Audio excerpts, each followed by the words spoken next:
Hi guys, welcome back to the channel. My name's Heather and today I wanted to take you through the books I'm trying to read for the Animal Companion and Mythical Animal Readathon that's being hosted by Elliot. The idea is that we're going to read a vast range of fantasies based in their inspirations, and there is going to be a bingo board. It's a month-long readathon. So I'm going to try and hit the 5 different inspirations and then hit the additional pieces in there. So let's dive into it. And the first one is an Asian inspired fantasy. So I have, once again, if I'm wrong, please let me know down in the comments, or if you have other suggestions, because I'm always looking to broaden my horizons, is Rinchipeko. And I can either dive into The Never Tilting World, which is about goddesses and a world that gets stuck. So I'm assuming there is a animal companion in this.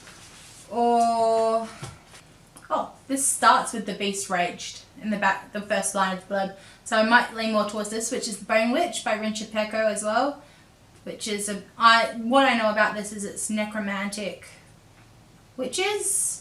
But it says the beast raged, it punctured the air with its spines, but the girl was fiercer. So maybe I'll get away with that one. I then also have The Bone Shard's Daughter by Andrea Stewart, which is a debut that I picked up around Christmas. I know that this is set in there is a dynasty that is set with the Phoenix Empire that's ruled over for a while. The magic is bone shard magic, and I've just heard that this has a very cute little animal companion in it, and it's just a series I want to dive into. It's been blurbed by a couple of authors I really enjoy, so hopefully I can dive into that. And that leads me on to my female romance, and I'm just assuming that because there are demons and half demons and such, there will be animals involved in this, which is Natasha Young's Girls Made of Paper and Fire. She is also on my list of authors I want to try and get to this year, so I might prioritize this or Rinchipeko because she's also on my list.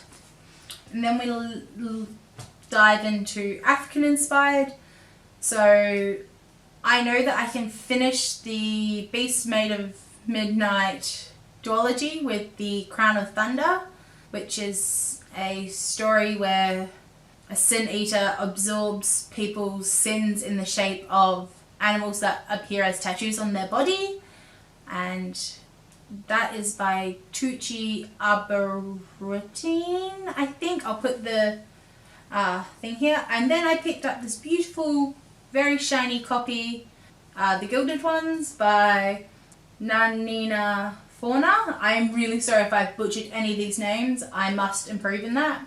And this is the when girls get to a certain age, they are part of a blood ceremony, and if their blood runs red, they're safe. They get to live in the community, in their little village, and everything goes well. If it runs as red, they are cast out as demons and they are going to die. But at the end of our ceremony, our main young female protagonist is approached by a young lady, an older woman, and asked if she would like to become a warrior rather than die, and then it goes on from there. Then I have a middle grade that I don't know 100% if it does have an animal companion, so let me know. But I also generally just really wanted to read it, and that's Amir and the Night Brothers by B.B. Alston. Just sounds really cute and interesting, and it also has dragons. So I'm going to say yes, because it's a dragon, despite it not being a full dragon. It's an animal that appears. And then we go on to Indigenous stories. This is the one I really struggled with. The only one that comes to mind is that I have an e-art for The Firekeeper's Daughter. Beautiful cover. It's being released in March, so I will hopefully get to that. And we have, that is a North American magical realism contemporary, so I have to get to that for a review. Then we go on to Latin America, and South America. And I've got Sylvia Montero Garcia with the Gods of Shadow, Jade and Shadow, sorry, which is Mexico in the 1920s, and basically unlocks and releases a Mayan death god, and then has to go on to avenge the crimes that had him trapped. So the monsters and beasts and magics. So I'm really looking forward to this one. And then we lead on to probably one of the most easy and readily available, because I have probably the biggest pile here. And I will start with Bridget Khmer's A Curse So Dark and Lonely, which is a Beauty and the Beast portal fantasy retelling. This also follows prompt for disability rep, because Harper has cerebral palsy, so I will hopefully get to this, and I will also let you know, because my brother-in-law has CP, if it has fairly good rep in it. Another book that I've been dying to get to, and I'm just going to assume has it in it, is Fable by Andrina. That's a young girl's father is the best trader in the Narrows, so it's a treacherous part of the sea. There may be some water shifting folk in there. Then leads me on to a gothic tale that I picked up at the library just because it sounded awesome, and that's Claire McKenna's Monstrous Hearts, because it's also one of the other parts of the bingo card is to have land, water, land, sea, air and beyond as where the monsters reside.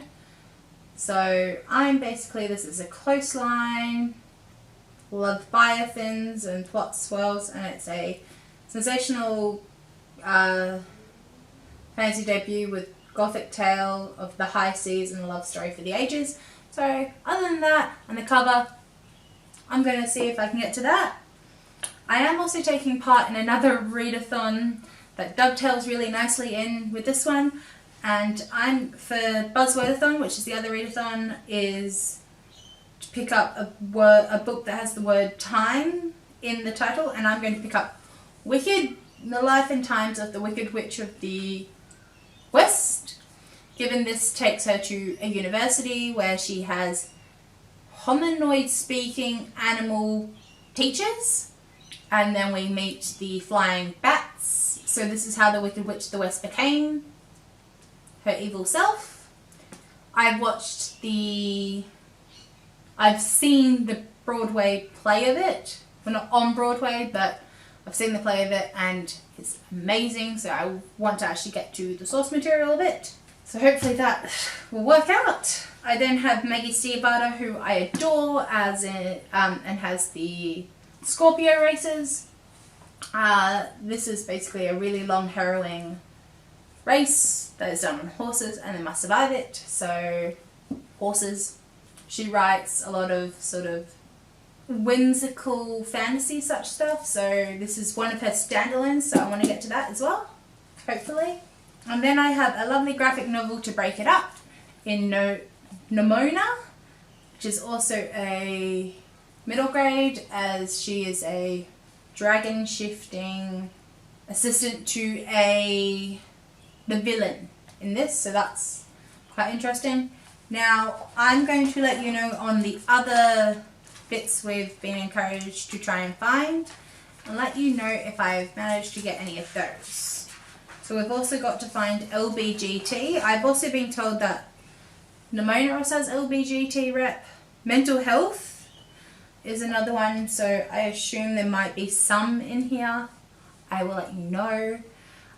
Disability, as I've said, there is at least one on my list. Then young adult, middle grade and adult, so I have crossed over a vast variety of books for this in age bracket that they're, so they are a bunch of books I want to read. Also recommendations for you if you're still struggling to fill some of your prompts for the readathon. Please don't forget to like and subscribe because it really helps my channel, and I will see you in a new video. So thank you and goodbye.